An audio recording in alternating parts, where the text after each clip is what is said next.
جو میری اولاد ہو، تم میری روحانی اولاد ہو، تم تو میری بات کو آگے چلاؤ کہ تم اپنے گھر کو، اپنی بیوی کو اس طرح رکھو، اپنے ماں باپ کو بھی اس پہ تیار کرو، اپنی بہنوں کو اس پہ تیار کرو۔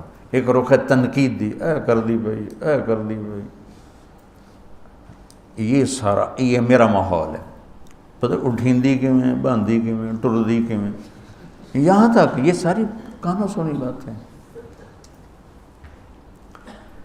تو بچے کے ماں باپ کہیں ہماری بیٹیوں کی تو شادی ہو گئی، اللہ نے ہمیں بیٹی دے دی ہے، اب ہم اس کو بیٹی بنا کے رکھیں گے، اور آنے والی کہے کہ میرے ماں باپ کو تو میں نے چھوڑ دیا، اب میرے خامند کے ماں باپ میرے ماں باپ ہیں، میں نے ان کے پاؤں دھو کے پینے ہیں، تو خود اپنی خوشی سے سارے گھر کی خدمت کرے، کون روکتا ہے؟ لیکن جو ہمارا ایک جابرانہ ماحول ہے، اس نے اس رشتے کو توڑ کے رکھ دیا ہے۔ یہ جو آنے والی لڑکی ہے، اس کے ذمہ ہے نسل تیار کرنا، نسل۔ میری بہو سے میری نسل چلے گی اور میں اسی پر جوتا اٹھا کے کھڑا ہوں، کتنی بڑی زیادتی۔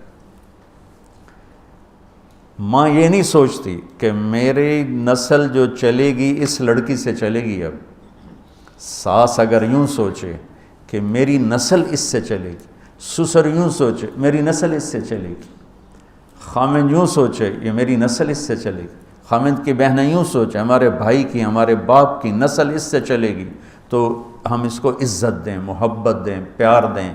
تو وہ پاگل ہے جو تمہیں کاٹ کھائے گی یا تم سے لڑے گی؟ اس کو تانے اتنے ملتے ہیں، ذلت اتنی ملتی ہے۔ اور میں نے جیسے کہا لباس سب سے قریب ہے، تو اس کے بعد بیوی کا حق سب سے پہلے آ جاتا ہے۔ ماں باپ کی طرف سے زیادتی آئے تو تمہارے ذمہ ہے اپنی بیوی کو بچاؤ، اللہ کے واسطے اپنی بیویوں کی حفاظت کرو۔ ہاں تمہاری بیوی کی طرف سے زیادتی آئے تو اللہ کے واسطے ماں باپ کی حفاظت کرو۔ تو اس کا مطلب یہ نہیں کہ تم ڈنڈا اٹھا لو، اپنے اخلاق ایسے بناؤ، سپرنگ بن جاؤ، سپرنگ جو فریشر سے کو قبول کر کے دب کر کے نیچے چلا جاتا ہے۔ نیچے جانے میں جڑ جانے کا نظام چھپا ہوا ہے کہ جھک جاؤ، ماں باپ ناراض ہو ان کے پاؤں پکڑ لو، بیوی ناراض ہو اس کے پاؤں پکڑ لو۔ ذلت میں عزت چھپی ہوئی ہے، ساری زندگی کا تجربہ بتا رہا ہوں۔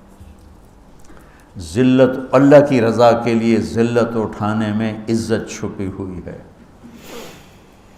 ہن لباس لکم، کتنا ہی مجھے غصہ چڑھا ہو میں اپنے کپڑے پھاڑوں گا، مجھے غصہ آ گیا میں نے اپنے کرتے پھاڑنے میں، کسی یہ پاگل تو کرے گا، سمجھدار دوئے دا کرتا پاڑے گا، اپنا نہیں پاڑے گا۔